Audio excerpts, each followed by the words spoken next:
Hey, this is Gene and Kyle. Say hello, Kyle. Oh, It's been a while since we talked about movies on this channel, but finally they came out a movie that I've been wanting forever on 4K.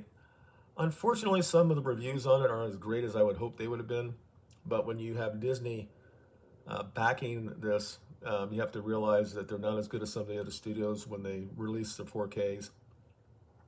I still bought it anyway because it's one of the greatest movies I've ever seen, and I watch it all the time. There's been a couple professional reviews on it recently. There was a guy on Twitter that did it, and he gave it a 4.7 for video and 5.5 for audio. However, Shane Lee, who is also a reviewer and has a lot better equipment than I do, he just gave it middling on both areas. He said some of the video looked almost like DVD. Now, you have to understand the source of it, and what the director wanted to do. However, it's still better than anything that's been out there on physical media. And of course, I'm talking about Master and Commander, a very, I'm going to say a masculine movie, movies that probably should come back. I think Matt Walsh, who's a conservative commentator, talked about this movie. And you can look that up. Just look it up, Master Commander, and look for Mac Walsh, and you can see what his thoughts is on it. And I agree with him almost 100%. It's a very good movie. Um, just it's disappointing that it's Disney that had this, and I'm assuming in the future that one of the other boutique labels will get it and do its justice. Now, I haven't seen it, and I don't have all the shit that Shane Lean has. It'll probably look fine on my stuff, and I'm sure I know the parts of the movies because I've seen it many times. I have the Blu-ray. I know that there are areas that look a little soft, but you can't really do anything about that if it's how it was. You can't like all of a sudden improve that. But it's on film and it should look really good on a decent calibrated TV. So I'll let you know that. I'll go ahead and show you this now. It is Master and Commander, and we're going to open it up and let you show what's inside. And I got this on the day it was released from Amazon. Didn't like how it was actually packaged. I don't even know if that's messed up there. I don't know. Anyway,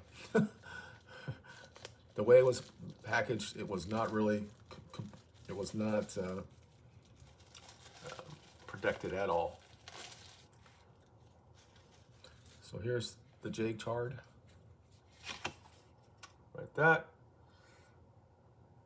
And as it does say, it's an Atmos, and Shane actually said that he thinks that it's not as impactful as the original one that was on DVD years ago. I think that it was TTS or Dolby. But again, I think that everybody always remembers when we first heard that it was one of the best sounding movies ever. So it's very possible he's remembering that compared to everything back then. I think he kind of made that statement on his channel that compared to what we have now, it wouldn't win the Oscar for best sound, let's say. I'm not really sure what else is on here. Deleted scene. This is the problem. When Disney gets a hold with this, and I'm assuming I could be wrong here. This says it's century. I can't say the word. I thought Disney did this, but it's 20th Fox.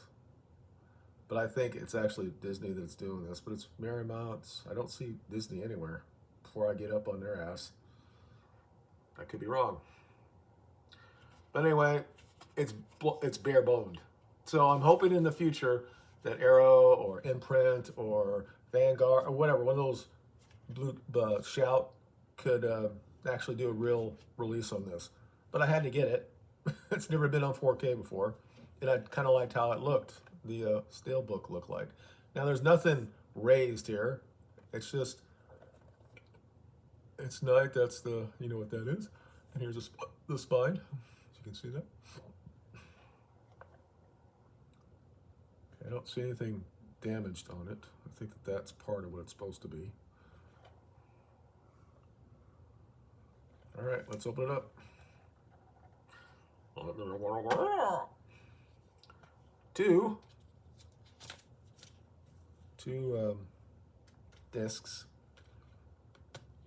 and I'm assuming, I don't know if the Blu-ray is the same one that came out when they was put on Blu-ray before.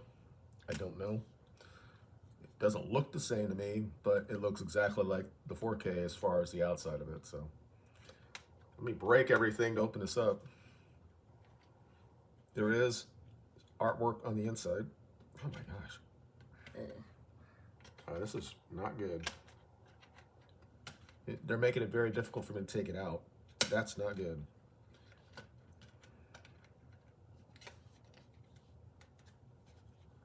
There's a Blu-ray. I'd have to look at my Blu-ray to see if this was the same, or it's just a reprint, which it probably is. And here's the inside of it, and it shows Russell Crowe. During that time, he was just making epic type movies. So that's basically it. I would have thought that maybe on the inside they might have had his friend on there or somebody else. The movie's just not about him. He clearly is the leader of all these people. But I think it would have been better. I mean, all that's on here is just him. And yeah, he was a star. But everybody did a really good job on this, including, was it Paul Benethi? I can't say the name. So let me put this stuff back. I do have the code, and if I get a decent amount of viewers on here, I will release it to those who thinks to tell me why Master and Commander is one of their favorite movies and what it means to them when they actually watch it, especially when you watch it with your son, because I think it is a very bonding type of film you can have with your boys. I'm not saying that women can't have it. I'm just saying that this movie is all about men and boys and all that stuff back then. And people would say now, we can't have that type of thing. You can't have 12-year-olds on a ship somewhere. We did for a long time. The people that our ancestors did this stuff to make us what we are today. We're so soft right now, we don't understand how hard it was back then. And when people get on the internet and complain about their life, they have no idea what happened before them. And then when they don't want to have kids and they just want their line to die off, it's almost anathema to the rest of us. So I'll get off my soapbox about that. Still, this is a 10 out of 10 movie, one of the top 20 movies of my lifetime. I watched it every year. And regardless, I don't know if it's going to be a great print, but it will be better than the Blu-ray. The Blu-ray has its issues, has great sound, but it does have issues. And I'll let you know if I get enough traction on this and somebody watches this. I'll give you my full review of the movie. I already love the movie, but as far as how it looks and how it sounds, and we'll talk about it then. Well, thank you for watching. And Kyle, would you like to say goodbye? Bye. And we'll talk to you all later.